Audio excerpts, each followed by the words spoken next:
everyone, and I'm happy to be with Miss Token. Father, long time no see kita no kay Dave ka na-assign sa Victoria, sa Estado. Of course, I know everything about you sa iyong mga location ini. But for the sake of our televiewers, I have to ask these questions para mas makilala pag nila sino si Father Jess Ebro. Okay. Ano ang ngalan sa ini nga simbahan, Father, diri sa Estado, Victorias? Ini nga simbahan, amo ang Our Lady of Guadalupe Chapel.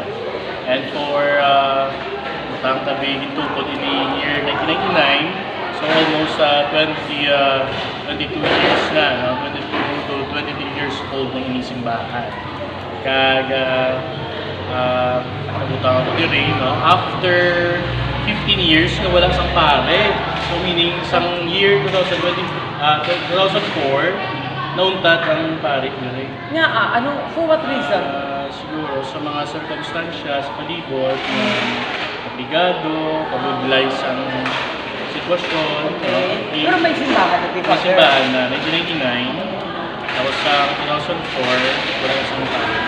Pero of course, hindi ni among itsura sa simbahan that time, Father, no? Yeah.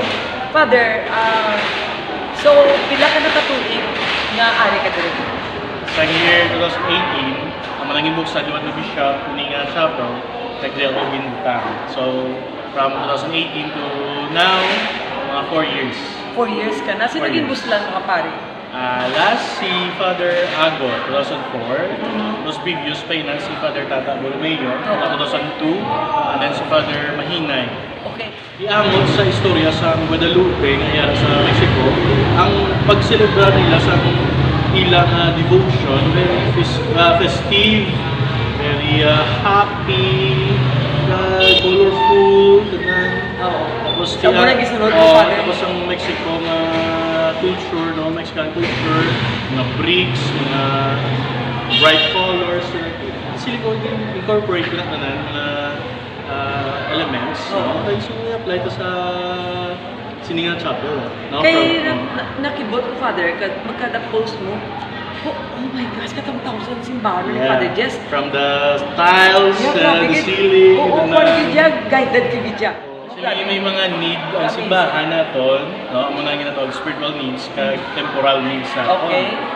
So, kung siguran ta ang pagsalig sa Dios, ang tanan, di ba? Seek first the kingdom of God and everything will follow. Yes, yes. So, meaning, the first is spiritual needs. Magasugpon na niya ang temporal needs natin, labilis na simbahan ng kapigado. Oh.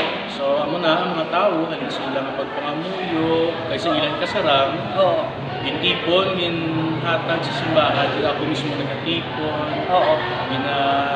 sigurado, ginahalungan, ginatipan, nagkamatamat, nahimata ko ng simbahan. Pero Father, believe lang ko sa imo, kaya para makasave ka, daw, kung sa show pa, 1-month show, ikaw lang isang nakita ko, GoPro. Yeah. Ano, Father, ang mga skills mo, natunoan mo ni, inborn ini, or just because you love God and Mama Mary so much na pag gintry mo lang and then you realize, kabalang kagali pag may ni? Siguro, mambal ka nga talents from the Lord. Ay, grabe, Father.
Sa mga inspirasyon din nakabuhit ni Maria, no? Atong Iloy, no? Siya ang paghambal sa buo sa Diyos. Let it be done to me according to your word. The fiat, the yes of Mary. Ang tanan, nag-abot, no? Ang bendisyon, ang grasya sa Ginoo sa aton. Ang iabot tuman ang ating Ginoo sa Kristo. Ikay tungod sa sining iloy sa Diyos, nag-abot sa aton, ining aton Ginoo sa Kristo. Sa aton man, no? Ang pagpangabuhi, ang man. Magsabat kita sa oo, sa tanan nga pagpangangkat. Bis ka nang bangka nga sa duha budlay, aton nga responsibilidad, aton nga mga obligasyon no, sa panimalay. Basta naupo nila ang ugot ng pagtuo, ang pagtuo sa Diyos, siya gid ang bahala sa atin. Okay? So let us pray each other, no? Maging inspirasyon kita no, sa isa't isa. Thank you so much, Father. Kung wala ka nagpare, kabalo na ko. Kabalo na ko sino daw, buong ko ko magubang akong balay. Basta masarangan ko lang. No? Masarangan. Father, thank you so much, ha? And God bless you. And more years to come. Happy anniversary, 10th year anniversary ni Father as a priest. Tatlo rin sila sa buong nag-celebrate. Sino ang imog gani ang mga official nag-celebrate today? Father Dominic, Diramas, yes. Father Norman Egan. Yes, 10 years na sila as a priest. Please pray for them. Amo na ilang na pa kayo. Magabalik